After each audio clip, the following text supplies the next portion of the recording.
Hello, I'm Ria. I'm here in my library. I'm a U.S. physician and I invest in real estate. Today we're going to continue on the book Real Estate Riches by Dolf Roos, and we're going to continue on Chapter 3, A Taxing Issue. Taxing Issue. I'm not a CPA. I'm not a lawyer. So every country has different tax laws. So you would need to speak with your own accountant in that particular country. So to begin, we're going to discuss depreciation. Depreciation is very powerful in real estate. What does depreciation, you would ask? So depreciation is a reduction in the value of your asset over a given period of time because of the wear and tear. So that means, again, over a period of time, because of the wear and tear, your value goes down. All right? Even it's also true in properties. So let's say, for example, computers. A majority of the countries, they depreciate computers for around 40%, according to the book. So let's say you bought a computer that's worth $10,000. Okay? Now, you're able to claim during your first year $4,000. How? Because you bought a computer that's worth $10,000, and you're able to claim because of the depreciation of 40% reduction, because of the wear and tear, you're able to claim $4,000 as a write-off. Now, let's say you want to sell that computer over a given period of time, let's say 5 years. You want to sell your computer at $5,000. Let's get the book value. So the book value of your computer is $6,000. How did we arrive with that number?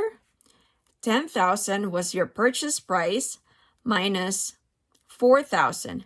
$4,000 is the tax write-off that you claimed because of the depreciation.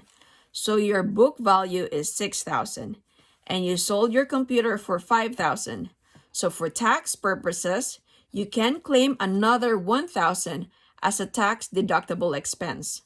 How did we reach $1,000, you may ask? $1,000 is from $6,000 is your book value minus $5,000, which is the amount that you sold your computer. So 6 minus 5 is 1. So that's another $1,000 tax deductible expense. Now, if you sell your computer at $7,000, let's say at 5 years' time, there is such a thing called depreciation recapture or depreciation recovered tax. So in this example, if you're able to sell your computer in 5 years for $7,000 and the book value is $6,000, you will get a tax depreciation recapture of $1,000. So you would have to pay $1,000 because of the term depreciation recapture.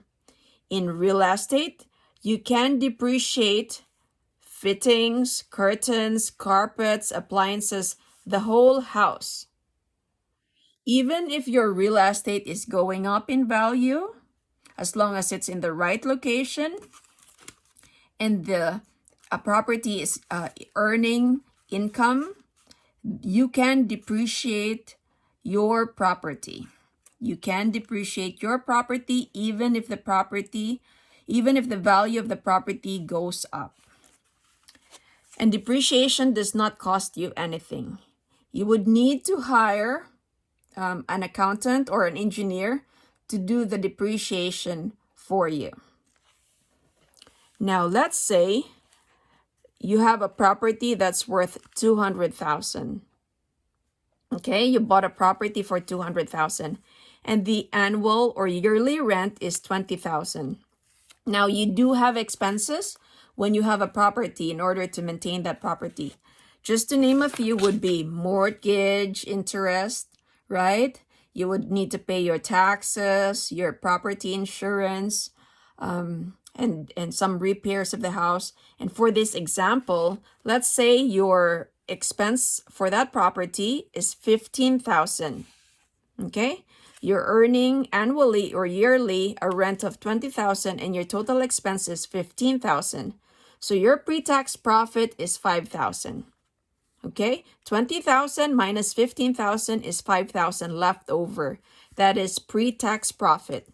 Now let's say you have a legitimate depreciation of 9,000. What is depreciation again? Curtains, carpets, plumbing, anything in your house can be depreciated. So let's say you have a depreciation, legitimate depreciation of 9,000. Then your net income would be minus 4,000. You would ask, how did we get negative? Minus 4,000. So this is only a paper loss, mind you. So once again, to get to the net income would be 5,000 pre-tax profit minus 9,000 depreciation. So your net income is minus 4,000, which is a paper loss. Now let's say when you file your tax rate is 40%. So you have a saving of 1,600. You would ask, a savings of 1,600? Yes, because your net income, which was negative 4,000 because of the beauty of depreciation, right? Times the 40% of your tax bracket. So the government actually will give you 1,600. So now your pre-tax profit before tax is 5,000. Profit after the tax is 6,600. How did we come up with 6,600?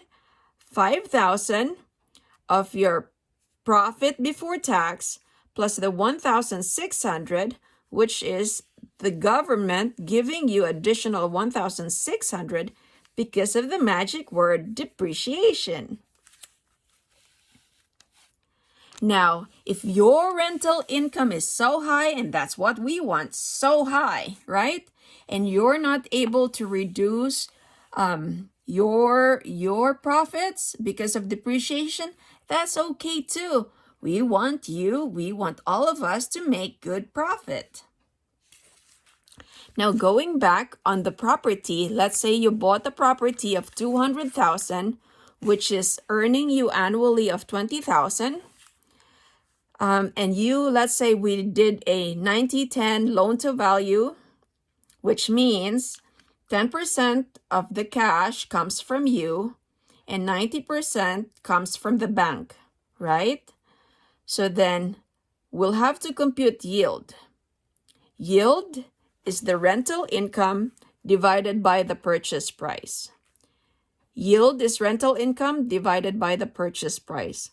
So yield in this case is 20,000 divided by the purchase price of 200,000, and that would give you a yield of 10%, and that's without depreciation. The yield for property does not include depreciation. So let's consider adding on the depreciation. So pre-tax cash and cash return. To compute the pre-tax cash and cash return, that would mean our income pre-tax is 5,000. Okay, so how did we get with 5,000 again?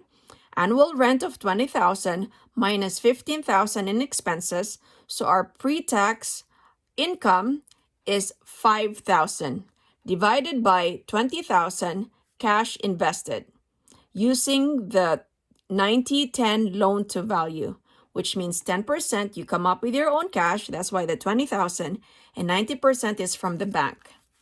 Okay, so your pre-tax cash and cash return is 5,000 divided by 20,000 is equal to 0.25 and times 100 so that we get a percentage is 25%. 25%, that's pre-tax. Now, after tax, cash and cash return is 5,000 income, right? Plus the 1,600 depreciation that we got. 1,600 depreciation divided by the 20,000 cash invested. So you get the after-tax cash and cash return of 33%. Can you see the magic of depreciation? So before depreciation, it was only 25%. Applying the magic of depreciation, it is now 33%. In USA, there's actually a limit that you can offset. And in the USA, the limit is $25,000 per year. And as your income is above $100,000, that $25,000 per year actually goes down.